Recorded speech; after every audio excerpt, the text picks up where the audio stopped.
Hello and welcome back to the Snap Revise YouTube channel. I'm Amy, and for today's video we're talking all about distractions, what they are and how you can avoid them so that you can actually do some effective A-level or GCSE revision. Falling out of focus is very easily done, especially because the technology that we're using to do our work is often what distracts us. To get an understanding of how not to be distracted, I think we should first have a look at how we do get distracted, what distracts us and why it works as a distraction. Unfortunately for us humans, our minds are actually wired to be actively thinking almost 50% of the time. That's why we like to do activities that enable us to consume loads of information without having to put much energy into it. So for example, scrolling through social media feeds. A study by Harvard researchers suggested that we spend almost 50% of our time in a state of mind wandering. That is, thinking about things that aren't happening in the immediate present moment. Interestingly, it was found that we tend to spend this time mind wandering, thinking about things that are worrying us or making us anxious. And if you're watching this video, then you've probably spent many hours mind wandering around your revision and your upcoming exams. This is probably what comes up when you're trying to do a revision. You're probably sitting there thinking of the million other things that you need to be working on. And ironically, this is making your revision sessions a lot less effective. So to stop this mental chatter and to try and be a lot more in the moment and focus when you're revising, you want to practice some mindfulness. You might have heard the term mindfulness before in reference to yoga or meditation, and the concept is exactly the same, but we can apply it to preparing for revision. Basically, what you want to do is make an effort to focus on the moment and on the task that you need to do, and rein in your mind as soon as it starts to wander. And it can be quite difficult at first, but once you really think about maintaining your focus, it should become a habit whenever you sit down to revise. Mindfulness in general can be improved by spending time in nature, exercising, but if you want to practice it specifically for revision, then try out these techniques. First, focusing on one thing at a time.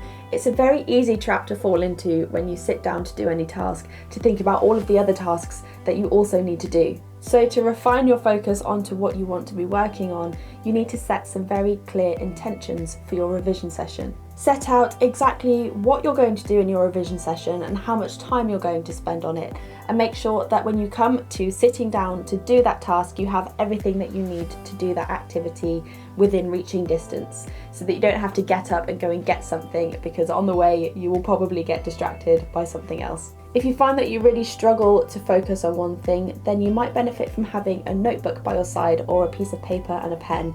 This can be there for you to note down any tasks that pop up into your head while you're meant to be focused on one particular thing. This is just a simple technique for getting that task out of your head and onto paper so that you don't spend more time thinking about that thing that you need to do.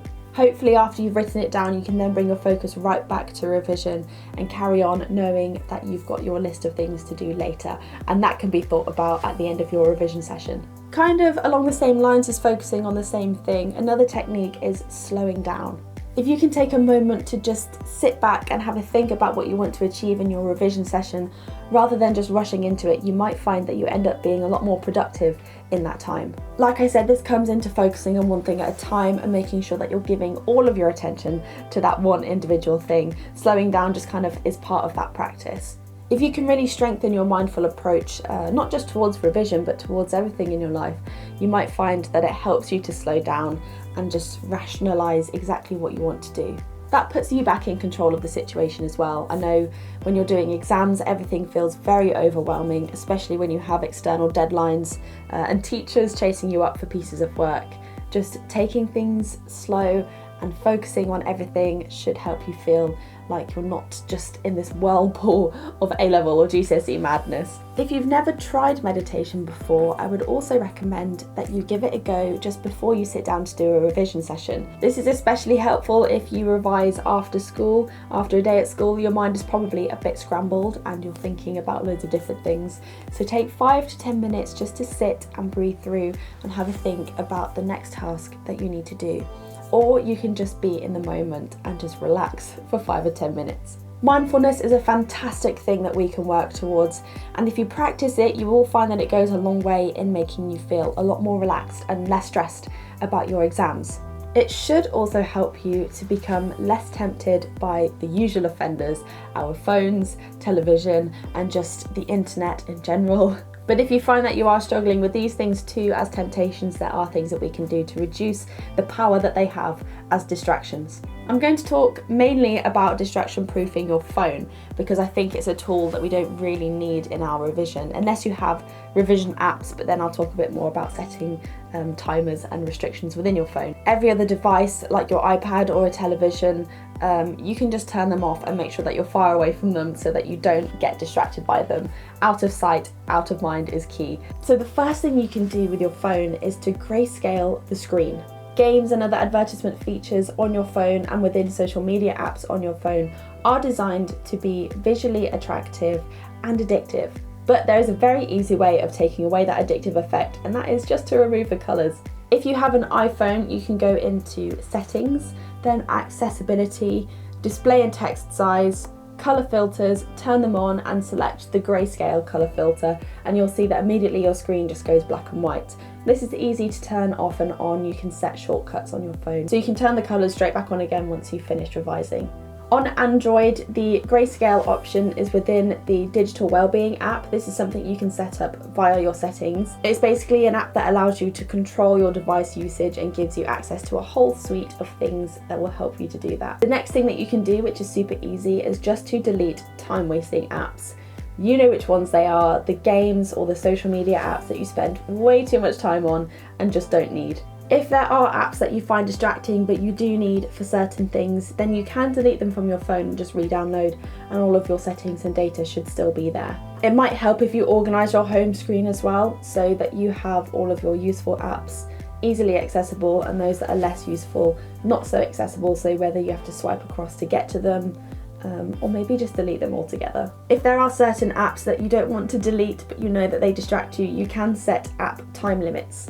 On iPhone, you just go to Settings, then to Screen Time, and then App Limits, and you turn it on and select which apps you want to limit and how long you're allowed to go on them per day. And then on Android, again, this is via the Digital Wellbeing app. Now, this next tip is so important when you're revising, and that is to turn off your notifications. Do not disturb or silence or just turning your phone off is the best thing to do during your revision session.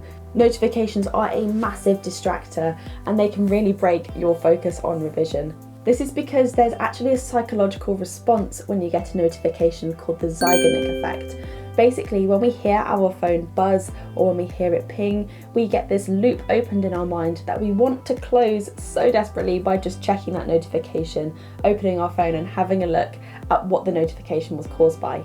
The problem with checking notifications, however, is that we often end up spending another 10 minutes on our phone without planning to, just because once you've checked the notification, there might be an action you need to follow up if it's somebody that's texted you, or you end up falling into a trap on social media, just scrolling through because something else has taken your focus. Prevent this loop and further distraction by just turning off notifications, even if it is just for the time that you're revising. If you are at that point where just seeing your phone is a distraction, then you might want to start building some healthier digital habits. Overall, devices aren't great for our productivity. We rely on them for entertainment and they provide easy access to the rest of the world. There are fantastic uses of technology, for example revision apps like the Snap Revise Revision app or YouTube, where there are loads of really handy tutorial videos, but you need to be disciplined. Healthy digital habits include setting limits on your screen time and spending quality time away from your phone or computer or TV. You should find that spending time away from your phone should also limit the mental chatter that we were talking about that causes your mind to wander and become distracted,